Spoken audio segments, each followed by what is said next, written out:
Hello students. तो अब हम करेंगे एक्सरसाइज 10.4। ये वाला हमारा क्वेश्चन नंबर 1 है। क्वेश्चन नंबर 1 कहता है find magnitude of A cross B if A is equal to I minus 7j plus 7k and B is equal to 3i minus 2j plus 2k।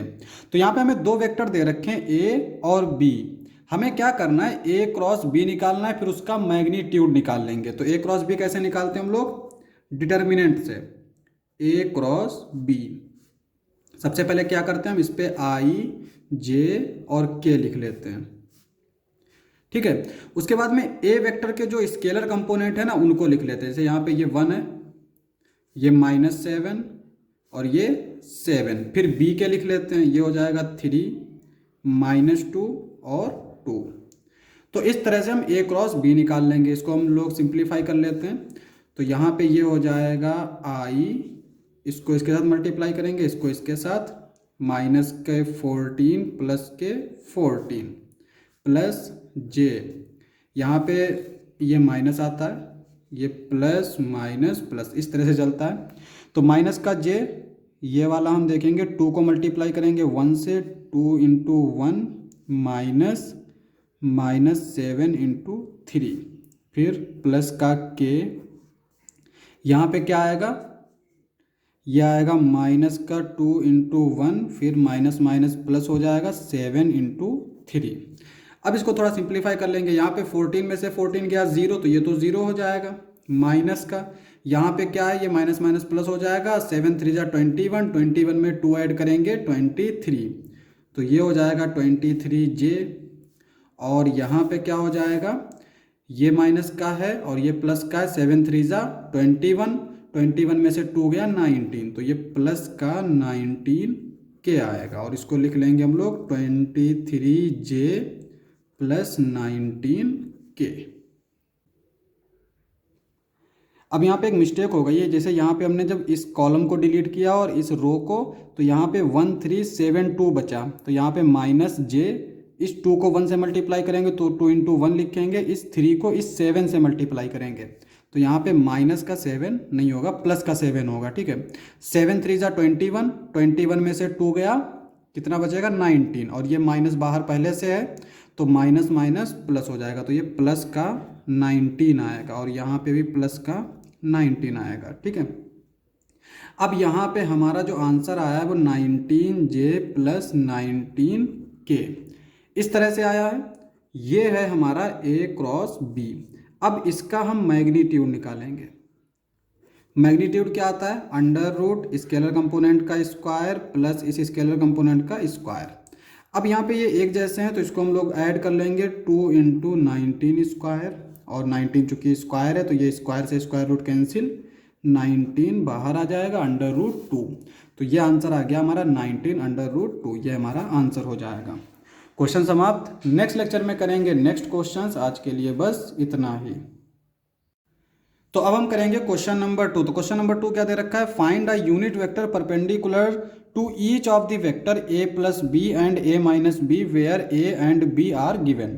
तो यहाँ पे a हमारा vector इस तरह से दे रखा है, b हमारा इस तरह से दे रखा है, और हमसे कहता है कि एक यूनिट वेक्टर फाइंड करो जो इस पे और इस पे दोनों पे परपेंडिकुलर हो। ठीक है। अच्छा, जैसे हम लोग एक्सिस पढ़ते हैं, ये कौन सी एक्सिस है, ये एक्स एक्सिस है। ये हमने मान ली ये है y एक्सिस, और ये हमने मान ली ये है z एक्सिस। अब यहाँ पे ये जो z एक्सिस होती है ना, ये x पे भी परपेंडिकुलर होती है, यानी ये भी 90 डिग्री का एंगल बनाती है, और ये z पे भी परपेंडिकुलर होती है, यानी इसके ऊपर भी 90 डिग्री का एंगल बनाती है। और इसी चीज़ को हम जानते हैं कि अगर इधर a वेक्टर है और इधर b वेक्टर है तो इनका क्रॉस प्रोडक्ट क्या होगा, a क्रॉस b, ये होगा ऊपर की ओर, यानी इन दोनों के जो क्रॉस प्रोडक्ट होते हैं वो इन दोनों वेक्टर पे परपेंडिकुलर होते हैं। तो इसका मतलब ये हुआ कि अगर हमें a plus B, a minus b, इन दोनों वेक्टर के ऊपर अगर हमें परपेंडिकुलर वेक्टर निकालना है तो हम क्या करेंगे, इनका क्रॉस प्रोडक्ट निकाल लेंगे। तो पहले हम a प्लस बी फाइंड कर लेते हैं और a माइनस बी फाइंड कर लेते हैं, उसके बाद हम इनका क्रॉस प्रोडक्ट फाइंड करेंगे। तो यहाँ पे देखो a प्लस बी, ए हमारा दे रखा है 3i 2j 2k, B vector दे रखा है i plus 2j minus 2k। आई वाले ऐड कर लेते हैं, यहाँ पे 3 है, ये 1 है, तो 3 + 1 4i। ये j है, ये j, ये भी 4j। ये 2 प्लस का है और ये माइनस का 2 है, तो ये 0 हो जाएगा, यानी कि हम इसको लिखेंगे ही नहीं। अब यहाँ पे हमें क्या फाइंड करना है, a minus B. a minus B, तो a माइनस बी कैसे आएगा, इसी को सब्ट्रैक्ट कर देंगे। 3i 2j 2k minus i 2j minus 2k। यहाँ पे 3i है, ये i है, तो 3 में से 1 गया 2i। ये 2j है, ये माइनस का 2j हो जाएगा, जब हम अंदर माइनस ले जाएंगे तो ये कैंसिल आउट, 0 बचेगा। ये 2k है, ये माइनस का अंदर जाएगा तो प्लस का 2k हो जाएगा, तो 2 + 2 4, तो ये हो गया 4k। ठीक है, अब हमें क्या करना है, इन दोनों वेक्टर का क्रॉस प्रोडक्ट फाइंड करना है, और वही जो क्रॉस प्रोडक्ट आएगा वो इस वेक्टर के ऊपर, इन दोनों वेक्टर के ऊपर परपेंडिकुलर होगा। तो हम निकाल लेते हैं a + b cross a minus b। ठीक है, अब यहाँ पे इसका क्रॉस प्रोडक्ट निकाल लेते हैं। कैसे निकालेंगे, सबसे पहले हम लोग लिखते हैं i j और k, इस तरह से लिख लेते हैं। ठीक है, अब इसमें जो पहले वेक्टर दे रखा होता है उसके स्केलर कंपोनेंट लिखेंगे, यानी 4 और j। अब यहाँ पे जो k है उसका कॉफिशिएंट क्या होगा, 0, तो यहाँ पे i के नीचे 4 लिखेंगे, j के नीचे 4 लिखेंगे और k के नीचे 0 लिखेंगे, a माइनस बी। यहाँ पे i k, लेकिन j का कॉफिशिएंट नहीं है तो j के नीचे तो 0 लिखेंगे, i के जगह पे 2 और k के नीचे 4। ये इस तरह का हमारा डिटर्मिनेंट मिल गया। अब इसको सॉल्व कर लेते हैं। तो यहाँ पे इस कॉलम को डिलीट करेंगे, इस रो को डिलीट करेंगे, i को लिखेंगे, तो यहाँ पे 4 4 जा 16 माइनस 0 इंटू 0, तो 0 रहेगा। फिर माइनस का j, ये वाला कॉलम डिलीट करेंगे, ये वाली रो, तो 4 4 जा 16 माइनस 2 इंटू 0 0। फिर प्लस का k, ये वाला कॉलम, ये वाली रो डिलीट करेंगे, तो ये 0 को 4 से मल्टीप्लाई करेंगे 0, माइनस का 2 को 4 से मल्टीप्लाई करेंगे 2 4 जा 8। ठीक है, अब यहाँ पे ये आएगा 16i माइनस का 16j और फिर ये माइनस का 8k।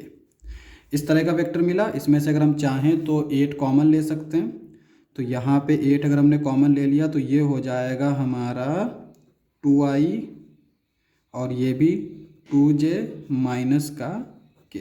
इस तरह का ये हमारा वेक्टर मिल गया।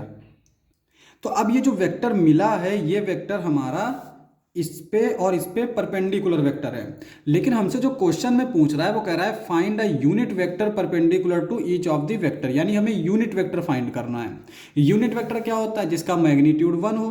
तो मैग्नीट्यूड 1 हम कैसे लिखेंगे, जैसे अगर ए कोई वेक्टर है तो इसका यूनिट वेक्टर क्या होगा, a cap is equal to a vector upon magnitude of a. ठीक है, तो यहाँ पे इसका यूनिट वेक्टर क्या होगा, इसको हम मान लेते हैं, इसका हम यूनिट वेक्टर मान लेते हैं n वेक्टर, इस तरह से। ठीक है, तो ये होगा तुम्हारा a + b cross a minus b upon magnitude of a + b cross a minus b। ठीक है, इसका मैग्नीट्यूड। अब यहाँ पे ये जो दे रखा है इसको हम ऐसे ही लिख लेते हैं, 2i minus 2j minus k। और इसका मैग्नीट्यूड क्या आएगा, यहाँ पे 8 को हम बाहर ही लिख लेंगे। इसका मैग्नीट्यूड निकाल लेते हैं, √2 का स्क्वायर यानी 4, फिर 2 का स्क्वायर यानी 4, फिर 1 का स्क्वायर यानी 1, इस तरह से आ जाएगा। और यहाँ पे 8 से 8 कैंसिल आउट, इधर लिख लेंगे। यहाँ पे ऊपर ऐसे ही लिखा रहने देते हैं, 2i minus 2j minus k upon 4 + 4 8, 8 में 1 ऐड करेंगे 9, 9 का स्क्वायर रूट क्या आएगा 3, तो ये आ जाएगा हमारा 2/3i minus 2/3j minus 1/3k। ठीक है, अब एक चीज़ देखो, जैसे ये ए वेक्टर है, ये बी वेक्टर है, तो इसका परपेंडिकुलर क्या है, ए क्रॉस बी है ना। एक तो ऊपर परपेंडिकुलर है और एक इसके नीचे परपेंडिकुलर होगा, है ना, क्योंकि यहाँ पे अगर हम नीचे से देखें तो ये भी तो, ये लाइन भी तो इन दोनों वेक्टर पे परपेंडिकुलर है। और ए क्रॉस बी ऊपर की डायरेक्शन में है और इसके नीचे जो है अपोजिट डायरेक्शन में क्या होगा, इसका निगेटिव वेक्टर। अगर इस वेक्टर का हम ए मान लेते हैं, इसकी डायरेक्शन ये है, तो इसके जस्ट अपोजिट डायरेक्शन वाले वेक्टर को क्या बोलेंगे, माइनस ए। ठीक है, तो इसका जस्ट अपोजिट क्या होगा, माइनस का ए वेक्टर क्रॉस बी वेक्टर, है ना। तो इसका मतलब ये हुआ कि जो हमने ये डायरेक्शन ये निकाला है जो वेक्टर, अगर हम देखें तो ये तो परपेंडिकुलर है इन दोनों पे, तो इसके अपोजिट जो वेक्टर होगा वो भी इन दोनों पे परपेंडिकुलर होगा। ठीक है, तो यहाँ पे इसके अपोजिट जो वेक्टर होगा वो क्या होगा, माइनस वाला। तो इसका मतलब हम जो है यूनिट वेक्टर देखें जो इन दोनों वेक्टर पे परपेंडिकुलर हो वो क्या होगा, इन दोनों यानी प्लस माइनस दोनों होंगे। यहाँ पे अगर हम माइनस से मल्टीप्लाई कर दें तो दूसरा वेक्टर क्या आएगा, 2/3i, ये प्लस का 2/3j, ये प्लस का 1/3k। ठीक है, यानी एक वेक्टर तो हमारा इस तरह का होगा और दूसरा उसका निगेशन यानी उसके माइनस के साइन के साथ जो आएगा। तो यहाँ पे प्लस वाला तो हमने निकाल लिया, फिर हमने माइनस के लिए माइनस वाले से मल्टीप्लाई कर दिया। ठीक है, तो यहाँ पे यूनिट वेक्टर आएगा प्लस माइनस 2/3i और माइनस प्लस 2/3j, फिर माइनस प्लस 1/3k। ये हमारा आ गया यूनिट वेक्टर। ठीक है, तो ये हमारा आंसर हो जाएगा। तो अब हम करेंगे क्वेश्चन नंबर 3। तो क्वेश्चन नंबर 3 क्या दे रखा है, if I unit vector a makes angle π/3 with i, π/4 with j and an acute angle theta with k, then find theta and hence the component of a. तो यहाँ पे कह रहा है कि ए कोई यूनिट वेक्टर है जो π/3 एंगल बना रहा है आई से, π/4 का एंगल बना रहा है जे से, और एक एक्यूट एंगल यानी 90 से छोटा एंगल, एक्यूट एंगल मतलब 90 डिग्री से छोटा, वो के साथ बना रहा है। तो हमें थीटा और ए दोनों फाइंड करना है। ठीक है, तो यहाँ पे सॉल्यूशन देख लेते हैं। हम मान लेते हैं let a unit vector A, ये हम मान लेते हैं a1i, a2j, a3k। तो हमने वेक्टर को इस तरह से मान लिया। ठीक है, अब यहाँ पे ये हमें दे रखा है कि ये एक यूनिट वेक्टर है, तो इसका यूनिट वेक्टर अगर हम लिखें तो वो क्या आएगा, इसका मैग्नीट्यूड 1 होगा। यूनिट वेक्टर का मतलब यही होता है, यानी कि a1 square plus a2 square plus a3 square is equal to 1। इसको लिख सकते हैं a1 square plus a2 square plus a3 square is equal to 1। इसको हम मान लेते हैं इक्वेशन 1, इसको मान लेते हैं इक्वेशन 2। ठीक है, अब यहाँ पे हम डायरेक्शन कोसाइन का इस्तेमाल करेंगे। कॉस अल्फा क्या होता है हमारा, ए वेक्टर अपॉन, देखो ऐसा होता है, अगर हम इस वेक्टर की बात करें तो यहाँ पे कॉस अल्फा क्या आता है, कॉस अल्फा आता है a1 अपॉन मैग्नीट्यूड ऑफ ए, ये आता है। चलो पहले हम सीधे फार्मूला लिख लेते हैं। अगर दो वेक्टर ए और बी हैं, यहाँ पे लिख लेते हैं, तो a डॉट बी क्या आएगा, magnitude of A magnitude of B cos theta. ठीक है, अब यहाँ पे जो कॉस थीटा होगा वो क्या होगा, A dot B upon magnitude of A magnitude of B. ठीक है, अब आते हैं हम यहाँ पे एंगल की बात करते हैं। तो यहाँ पे जो थीटा दे रखा है वो π/3 दे रखा है।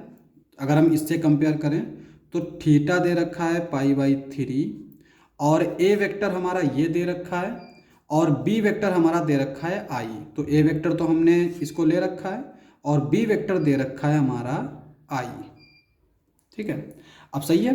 अब हम लगाते हैं फार्मूला, तो cos π/3 upon is equal to a vector dot i upon magnitude of A magnitude of आई।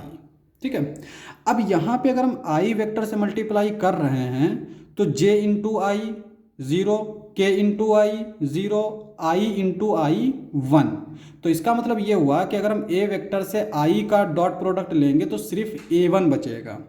तो यहाँ पे तो बचेगा ऊपर हमारा a1, यहाँ पे ये तो हमें यूनिट वेक्टर दे रखा है, इसका मतलब इसका मैग्नीट्यूड 1 होगा। ये भी यूनिट वेक्टर ही होता है, इसका मतलब इसका भी मैग्नीट्यूड 1। तो यहाँ से अगर हम देखें तो a1 आ जाएगा cos π/3 और cos π/3 क्या होता है 1/2। तो a1 हमारा आ गया 1/2। सेम चीज़ हम करेंगे दूसरे एंगल के लिए, यानी π/4 दे रखा है, तो यहाँ पे जो थीटा दे रखा है वो दे रखा है π/4, और ए वेक्टर दे रखा है, और बी वेक्टर जो दे रखा है वो जे दे रखा है। अब अगर हम इसके साथ जे का डॉट प्रोडक्ट निकालेंगे तो आई इंटू जे 0, जे इंटू जे 1, के इंटू जे 0।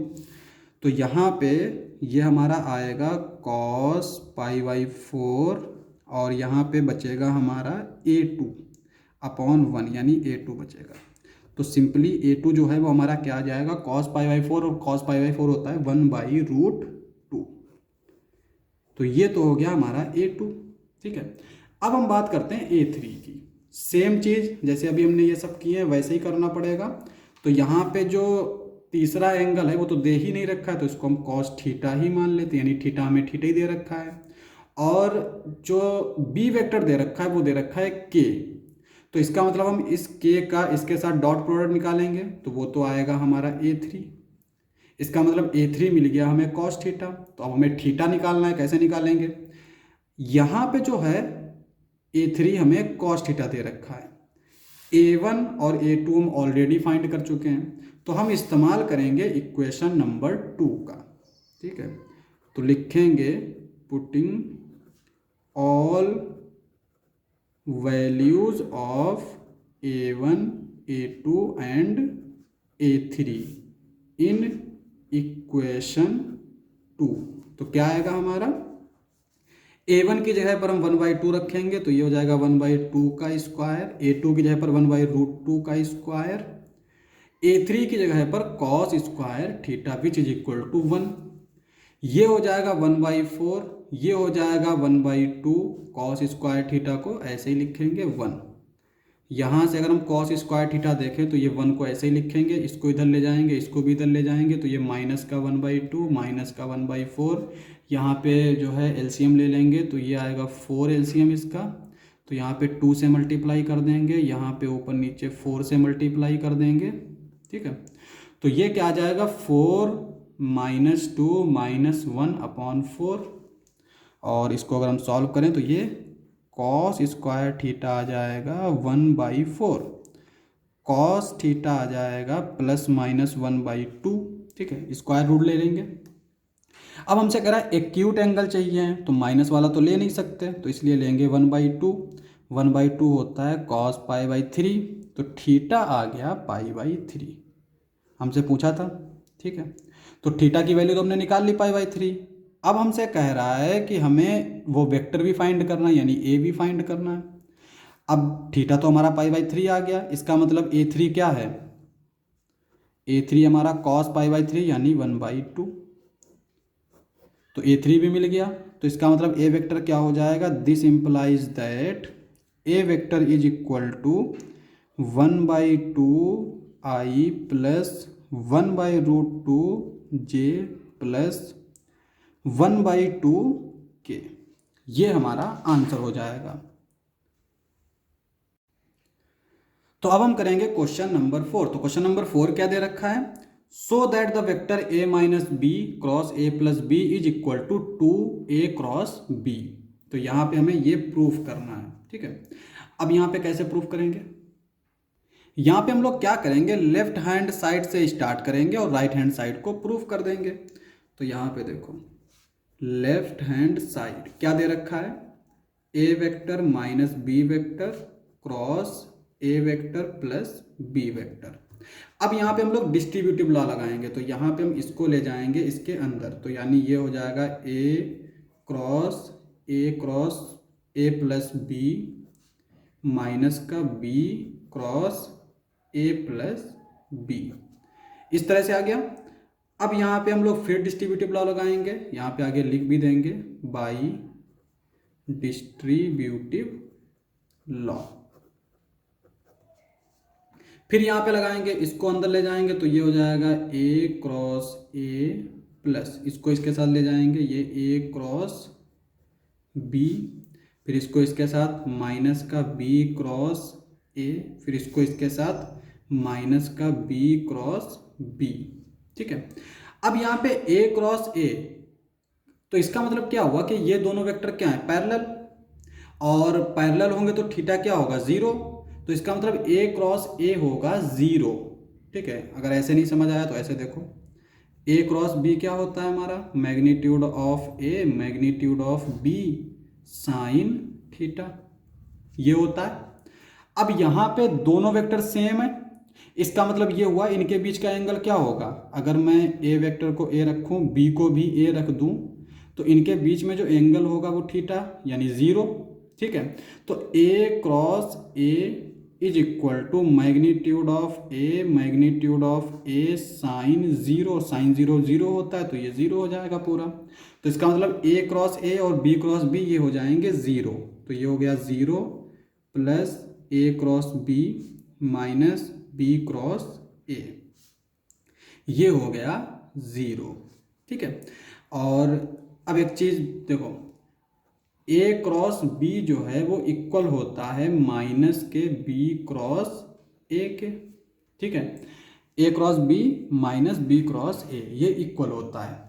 तो इसका मतलब ये हुआ कि अगर हमारा माइनस बी क्रॉस ए लिखा है तो उसकी जगह पर हम ए क्रॉस बी लिख सकते हैं। तो यहाँ पे देखो ए क्रॉस बी को ऐसे ही लिखा रहने देते हैं, ये हो जाएगा प्लस का ए क्रॉस बी, और इन दोनों को ऐड कर देंगे तो 2a क्रॉस बी। तो यहाँ पे ये हमारा आ गया 2a क्रॉस बी, तो यही हमने प्रूफ कर दिया। अब हम करेंगे क्वेश्चन नंबर 5। तो क्वेश्चन नंबर 5 क्या दे रखा है, find lambda and mu if 2i plus 6j plus 27 के cross i plus lambda j plus mu के इज इक्वल टू 0। तो यहाँ पे हमें इन दोनों का क्रॉस प्रोडक्ट जो है वो 0 दे रखा है। इसका मतलब क्या हुआ कि ये वेक्टर और ये वेक्टर ये दोनों पैरेलल होंगे, पैरेलल होंगे तभी हमारा क्रॉस प्रोडक्ट 0 होता है। तो इसको हम दो तरीके से सॉल्व कर सकते हैं। पहला तरीका देखो, अब हमें ये तो पता चल गया इनका क्रॉस प्रोडक्ट 0 है, इसका मतलब ये दोनों पैरेलल हैं। तो पैरेलल के लिए क्या होता है, अगर ए और बी दोनों पैरेलल हैं तो ए होता है इक्वल टू, अगर यहाँ पे चूंकि लेमडा दे रखा है तो हम लोग यहाँ पे ले लेते हैं रो बी। अगर ए और बी पैरेलल हैं तो इसके हमारा इस तरह से हम लोग लिख सकते हैं। ठीक है, अब यहाँ पे ए वेक्टर हमने मान लिया ये दे रखा है 2i प्लस 6j प्लस 27 के, और रो ऐसे ही लिख लेते हैं। बी वेक्टर दे रखा है i plus lambda J plus mu के, ये दे रखा है। ठीक है, अब यहाँ पे 2i प्लस 6j प्लस 27 के, रो को अंदर ले गए तो ये row i plus lambda row j plus mu row k, इस तरह से आ गया। अब इनको कंपेयर कर लेते हैं। तो यहाँ पे रो को अगर हम i को इसके साथ कंपेयर करें तो रो जो है वो 2 आ गया, और यहाँ पे लेमडा रो जो है वो आ गया 6, और म्यू रो जो है वो आ गया 27। यहाँ से जो है लेमडा हमारा क्या हो जाएगा 6 अपॉन रो, और रो जो है वो हमारा 2 है तो ये हो जाएगा 6 अपॉन 2 यानी कि 3। यहाँ से म्यू की वैल्यू हो जाएगी 27 अपॉन रो, और रो हमारा 2 है तो इसका मतलब ये 27 अपॉन 2। तो यहाँ से हमने देखा लेमडा आ गया 3 और म्यू आ गया 27/2। तो एक तो तरीका ये है हमारा, इस तरह से हम फाइंड कर सकते हैं लेमडा और म्यू की वैल्यू।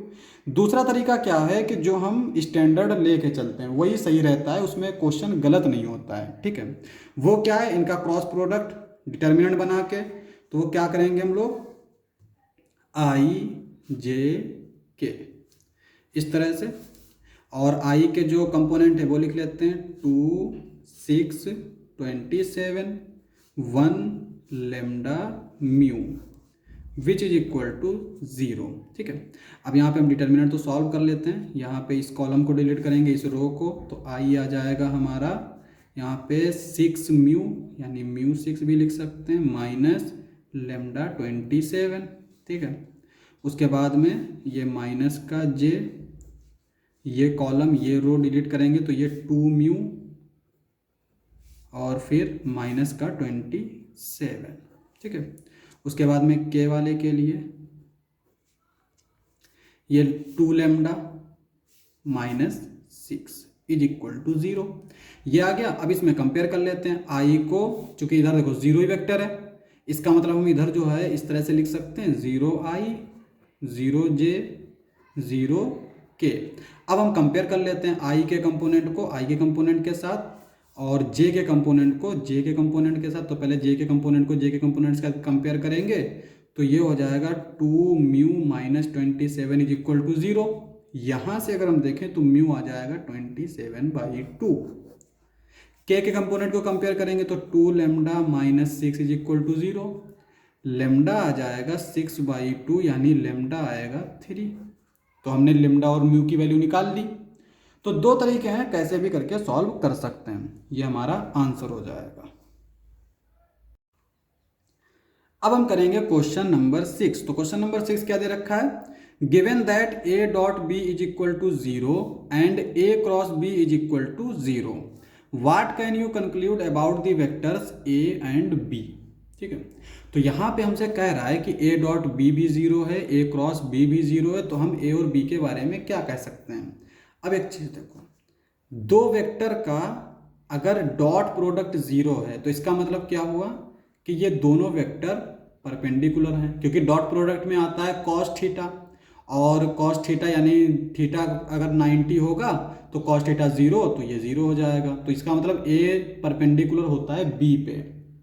अगर क्रॉस प्रोडक्ट 0 है तो इसका मतलब होता है कि ए जो है वो पैरेलल है बी के।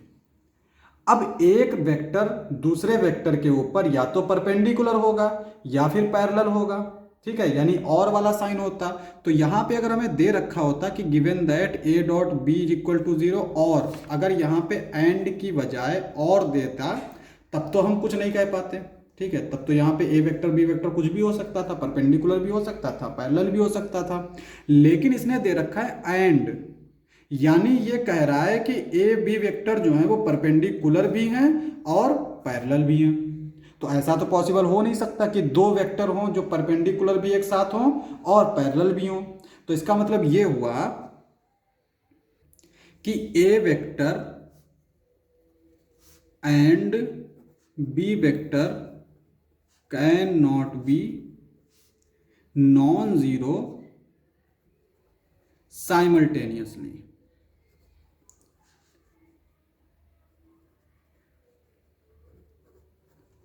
तो ए और बी दोनों वेक्टर एक साथ हमारे नॉन जीरो नहीं हो सकते, क्योंकि अगर दोनों नॉन जीरो हुए तो या तो दोनों परपेंडिकुलर हों और पैरेलल हों, ठीक है, और ऐसा तो पॉसिबल है नहीं। तो इसका मतलब कम से कम एक वेक्टर को जीरो होना पड़ेगा, क्योंकि अगर हम बी को जीरो रख रहे हैं तो ए डॉट बी क्या आएगा 0, तो पॉसिबल है। और साथ के साथ अगर हम बी को जीरो रख रहे हैं तो यहाँ पे ए क्रॉस बी भी 0 होगा। ठीक है, सिमिलरली अगर हम ए को 0 रख रहे हैं तो 0 डॉट बी वेक्टर 0 होगा। सिमिलरली 0 क्रॉस बी वेक्टर ये भी 0 होगा। तो इसका मतलब ये हुआ कि either A vector is equal to 0 और B vector is equal to 0। तो इसका मतलब या तो ए को 0 होना पड़ेगा या तो बी को 0 होना पड़ेगा, यही हमारा आंसर हो जाएगा। तो अब हम करेंगे क्वेश्चन नंबर 7। तो क्वेश्चन नंबर 7 क्या दे रखा है, let the vectors A B C be given as a1i a2j a3k, similarly b1i b2j b3k c1i c2j c3k, then show that a cross b plus C is equal to a cross b plus a cross c। तो यहाँ पे हमें इसे prove करना है। ठीक है, इसको बोलते हैं हम लोग डिस्ट्रीब्यूटिव प्रॉपर्टी, डिस्ट्रीब्यूटिव लॉ। ठीक है, तो यहाँ पे हम लोग कैसे प्रूव करेंगे, पहले इसका लेफ्ट हैंड साइड को लिखेंगे, उसके बाद में हम इसके राइट हैंड साइड को लिखेंगे, और फिर हम देखेंगे कि ये दोनों इक्वल हैं या नहीं है। तो यहाँ पे हम लोग स्टार्ट करते हैं लेफ्ट हैंड साइड से, ए क्रॉस बी प्लस सी। ठीक है, तो सबसे पहले यहाँ पे ब्रैकेट में b प्लस सी है, तो हम b और c को ऐड कर देते हैं। यहाँ पे ये वेक्टर है b और ये वेक्टर है c। ऐड कैसे करते हैं, i का जो कंपोनेंट है उसको i के साथ, j के कंपोनेंट को j के साथ, k के कंपोनेंट को k के साथ।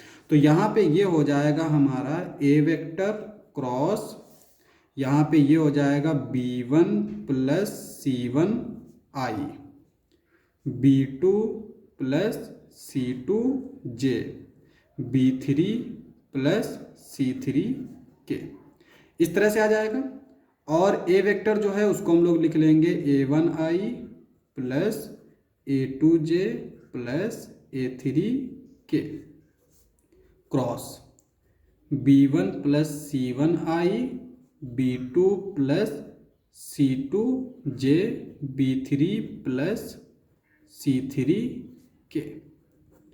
अब यहाँ पे हमें इसका वेक्टर फॉर्म निकालना है, तो इसका मतलब हमें इसका डिटर्मिनेंट फाइंड करना है। तो पहले लिखेंगे I J K और ये पहले वाले वेक्टर के कंपोनेंट लिखेंगे यानी A1 A2 A3 इस तरह से, और फिर ये वाले B1 plus C1 B2 plus C2 B3 plus C3 इस तरह से, ठीक है। अब यहाँ पे हम इसका डिटर्मिनेंट फाइंड कर लेते हैं। ये आई है, ये वाला कॉलम डिलीट करेंगे, ये वाली रो, तो ये आई हो जाएगा इसका multiplication A2 B3 plus C3 minus A3 B2 plus C2 इस तरह से। और फिर जे वाला इसके साथ माइनस आएगा, ये प्लस माइनस प्लस इस तरह से चलता है, माइनस का जे, इसको इस तरह से, इसको क्रॉस मल्टीप्लाई करेंगे तो ये A1 B3 प्लस C3, फिर ये A3 सॉरी माइनस का A3 B1 प्लस C1 इस तरह से।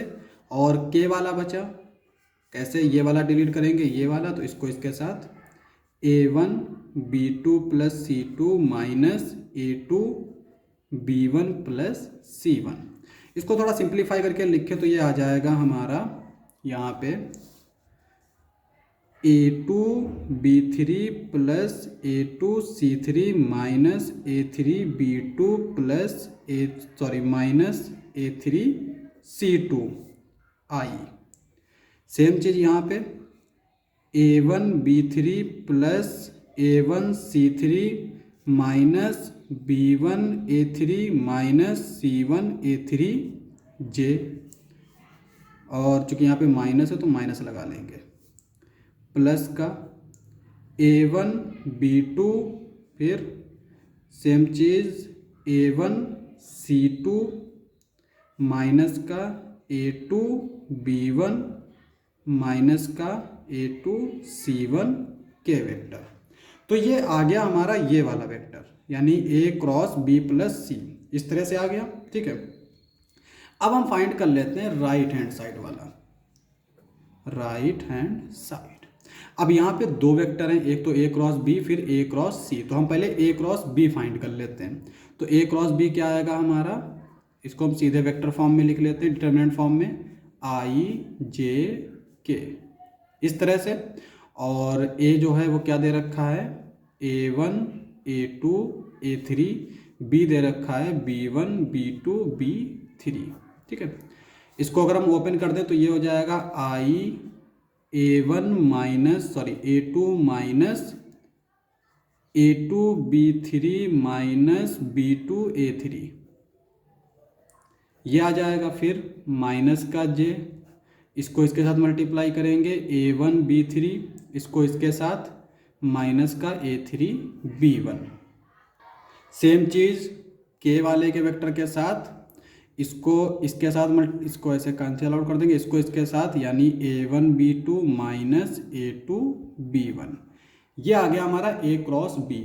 अगर हम A क्रॉस C निकालें तो क्या होगा, यहाँ पे B की जगह पर हमने C रखा है, तो जहाँ पर B1 B2 B3 है वहाँ पे हम C1 C2 C3 रख देंगे। तो यहाँ पे I हो जाएगा हमारा A2 B3 है C3 B2 है C2 A3 माइनस J, यहाँ पे A1 B3 है C3 A3 B1 है C1 प्लस K, यहाँ पे क्या है A1 B2 है तो C2 A2 B1 है तो C1, तो ये A क्रॉस C आ गया। अब हम इन दोनों को ऐड कर देते हैं तो A cross B plus A cross C, ये हमारा किस तरह से आ जाएगा, यहाँ पे I को कॉमन ले लेते हैं इन दोनों में, तो ये हो जाएगा हमारा सेम चीज़ हम इस तरह से लिखने की कोशिश करेंगे। तो यहाँ पे A2 B3 plus A2 C3, फिर माइनस वाले टर्म लिख लेंगे, माइनस का A3 B2, फिर ये माइनस का A3 C2, और ये I वाला है। फिर हम यहाँ पे माइनस का J लिखेंगे और यहाँ पे जो बचेगा वो क्या होगा जे हम लोग बाद में लिखेंगे। तो ये हमारा आ जाएगा A1B3 plus A1C3 minus B1A3 यानी ये वाला टर्म माइनस C1A3। ठीक है, तो ये आ जाएगा हमारा J। उसके बाद में K वाला, तो यहाँ पे ये है हमारा A1C वाला, ये A1B2। उसके बाद में ये दे रखा है हमारा प्लस में A1C2, फिर माइनस में A2B1 ये वाला, फिर ये है माइनस में A2C1 और ये K है। ठीक है, अब यहाँ पे देखो ये वेक्टर हमारा इस तरह से आया है और ये वाला वेक्टर जो है वो इस तरह से आया है और ये दोनों क्या हैं, सेम हैं। दिस इम्प्लाइज दैट, इसको हम अगर 1 मान लें, इसको हम 2 मान लें, तो इस तरह से लिख सकते हैं फ्रॉम इक्वेशन 1 एंड 2, और इसको लिख लेंगे हम लोग A cross B plus C is equal to A cross B plus A cross C। ये हमारा आ जाएगा प्रूव्ड। अब हम करेंगे क्वेश्चन नंबर 8। तो क्वेश्चन नंबर 8 दे रखा है हमारा, if either A is equal to 0 B is equal to 0 then A cross B is equal to 0। तो यहाँ पे कह रहा है कि अगर A 0 है या फिर B 0 है तो A क्रॉस B 0 होगा। Is the converse is true. यहाँ पे पूछ रहा है क्या इसका कन्वर्स ट्रू होगा। कन्वर्स का मतलब कि अगर A क्रॉस B 0 है तो क्या A 0 होगा या फिर B 0 होगा। ये जरूरी है कि अगर A क्रॉस B 0 है तो या तो A को 0 होना पड़ेगा या तो B को। तो ये होता है कन्वर्स। आगे कहता है justify your answer with an example. तो हमें एग्जाम्पल से जस्टिफाई करना है। ठीक है, अब यहाँ पे ये तो ऑब्वियस है कि अगर A वेक्टर हमारा 0 हुआ तो यहाँ पे 0 cross B vector which is equal to 0, सही बात है। और अगर B वेक्टर 0 है तो A cross 0 is equal to 0 है ना, तो ये तो हमारा ट्रू है। बात करते हैं कन्वर्स की। मान लो दे रखा है A cross B is equal to 0, तो अब हमसे कह रहा है कि क्या अगर A क्रॉस B 0 है तो ज़रूरी है कि A को 0 हो या फिर B 0 हो। ऐसा ज़रूरी तो नहीं, क्योंकि A क्रॉस B हर दो वेक्टर के लिए 0 होगा जो पैरेलल हों या जिन जो कोलिनियर हों। ठीक है, तो यहाँ पे आंसर हो जाएगा नो। और इसका रीज़न क्या है, A cross B is equal to 0 if A and B are collinear और पैरेलल, या तो पैरेलल हो या कोलिनियर हो। ठीक है, तो अब यहाँ पे इस तरह से हमने लिख लिया, लेकिन हमसे कह रहा है कि एक एग्जाम्पल दीजिए।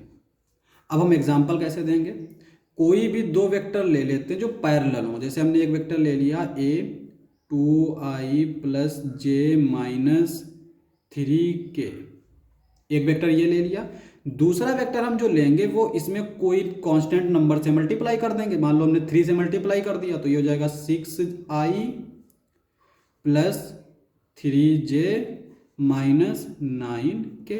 अब ये दो वेक्टर हो गए, A cross B is equal to 0। इनका A क्रॉस B जो है वो 0 आएगा, तो ये हमारा आंसर हो जाएगा।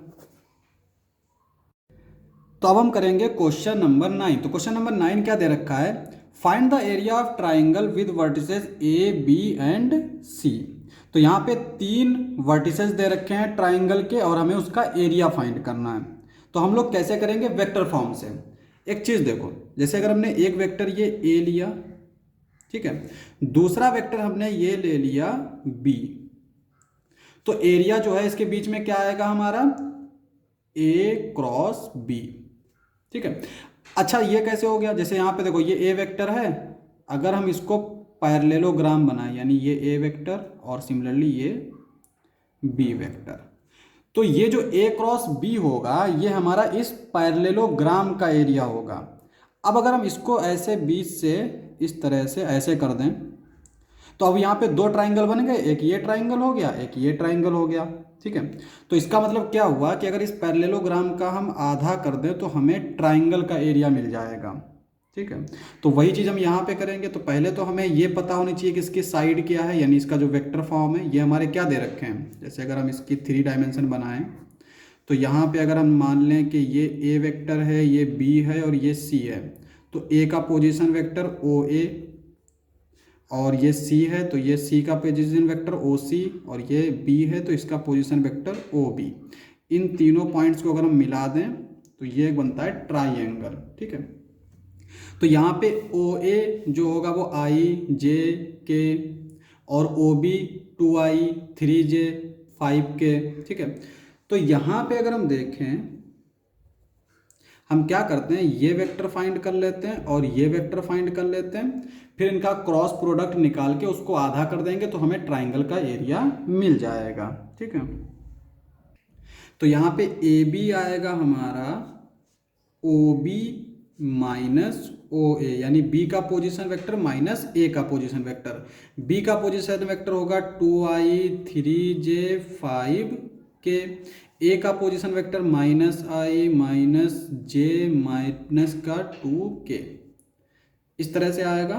सब्ट्रैक्ट कर देंगे तो ये आई बचेगा प्लस का 2j प्लस का 3k। ये तो हो गया ए बी वेक्टर। फिर ए सी वेक्टर अगर हम निकालें तो ये आएगा ओ सी माइनस ओ ए। ओ सी क्या होगा हमारा, आई प्लस 5j प्लस 5k। ओ ए क्या होगा, आई माइनस जे माइनस 2k। यहाँ पे ये इसके साथ कैंसिल आउट, इसमें से इसको सब्ट्रैक्ट करेंगे तो ये 4j बचेगा, 5 में से 2 गया 3k बचा। तो ये आ गया ए सी। अब हम फाइंड कर लेंगे ए बी क्रॉस ए सी। कैसे फाइंड करेंगे, आई जे के।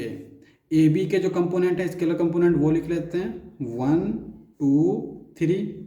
ए सी के स्केलर कंपोनेंट आई का तो है नहीं तो आई के नीचे 0 4 3, ठीक है। अब हम डिटर्मिनेंट फाइंड कर लेंगे तो ये आएगा आई ऐसे 3 2 जा 6 माइनस 4 3 जा 12 माइनस का जे, यह आएगा 3 माइनस 0 प्लस का के, ये आएगा 4 1 जा 4 माइनस 0, ये हो जाएगा माइनस का 6i, और ये हो जाएगा माइनस का 3j, ये हो जाएगा प्लस का 4k। तो ये तो आ गया ए बी क्रॉस ए सी। तो हमें ट्राइंगल का एरिया चाहिए, तो एरिया इज इक्वल टू हो जाएगा 1/2 magnitude of a B cross a c. 1/2 इसका मैग्नीट्यूड अंडर रूट 6 का स्क्वायर 36, 3 का स्क्वायर 9, 4 का स्क्वायर 16। तो ये क्या होगा 1/2 अंडर रूट, इनको ऐड कर लेंगे 6 + 6 12, 12 का 2 1 बचेगा, 1 + 1 2, 2 + 9 11, 11 + 3 सॉरी 6 + 6 12, 12 में 9 ऐड करेंगे 21, 21 का 1 आएगा, ठीक है, और 2 बचेगा। फिर यहाँ पे 3 + 1 4, 4 में 2 ऐड करेंगे 6, तो ये आ गया इस अंडर रूट 61। तो एरिया जो है वो हो जाएगा हमारा अंडर रूट 61/2 यूनिट स्क्वायर। तो ये हमारा ट्राइंगल का एरिया आ गया, यही हमारा आंसर हो जाएगा। तो अब हम करेंगे क्वेश्चन नंबर 10। तो क्वेश्चन नंबर 10 क्या दे रखा है, find the area of the parallelogram whose adjacent sides are determined by the vectors A and B.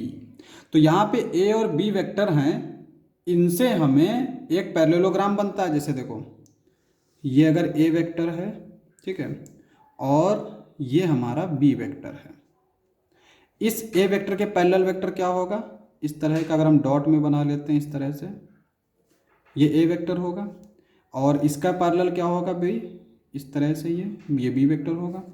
तो यहाँ पे ये एक पैरेललोग्राम बन गया। तो इसका हमें एरिया फाइंड करना है। तो इसका एरिया क्या होता है, ए क्रॉस बी का मैग्नीट्यूड, यानी यहाँ पे ये जो ए है और ये जो बी है इसका मैग्नीट्यूड जो है वो इस पैरेललोग्राम का एरिया होता है। अगर यहाँ पे ट्राइंगल की बात करता तो यहाँ पे अगर हम इन दोनों को ऐसे मिला दें तो इस डायागोनल ने क्या किया, इस पैरेललोग्राम को आधा कर दिया, है ना। और यहाँ पे ये एक हमारा ट्राइंगल बन गया। तो यहाँ पे ए वेक्टर और बी वेक्टर से जो ट्राइंगल बनेगा उसका एरिया क्या होगा, इसका आधा। ठीक है, तो बेसिकली हमसे यहाँ पर पैरेललोग्राम का एरिया पूछा है तो हमें ए क्रॉस बी फाइंड करना है। तो यहाँ पे फाइंड कर लेते हैं ए क्रॉस बी। डिटर्मिनेंट बना लेते हैं आई जे के। ए के जो कंपोनेंट्स हैं स्केलर कंपोनेंट वो लिख लेंगे 1 -1 3। बी के जो स्केलर कंपोनेंट हैं 2 -7 1। अब यहाँ पे इसको हम सिंप्लीफाई कर लेते हैं तो ये आ जाएगा आई वेक्टर, यहाँ पे इसको इसके साथ मल्टीप्लाई करेंगे -1, इसको इसके साथ माइनस माइनस प्लस 21 माइनस जे। फिर ये हो जाएगा 1 को 1 से मल्टीप्लाई करेंगे 1 आएगा, -2 को 3 से मल्टीप्लाई करेंगे 6 आएगा, प्लस का के। यहाँ पे -7 को 1 से मल्टीप्लाई करेंगे -7, 2 को -1 से तो -2, माइनस पहले से है तो प्लस का 2। यहाँ पे ये हो जाएगा 21 में से 1 गया 20i माइनस, यहाँ पे ये माइनस का 5 बचेगा, माइनस माइनस प्लस हो जाएगा तो ये 5j बचा।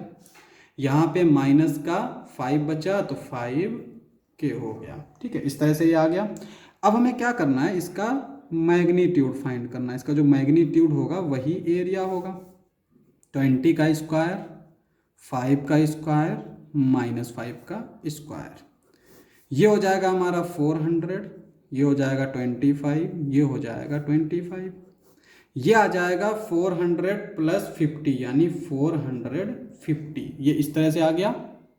यहाँ पे इसको हम ऐसे भी छोड़ सकते हैं या फिर हम इसको इस तरह से लिख सकते हैं।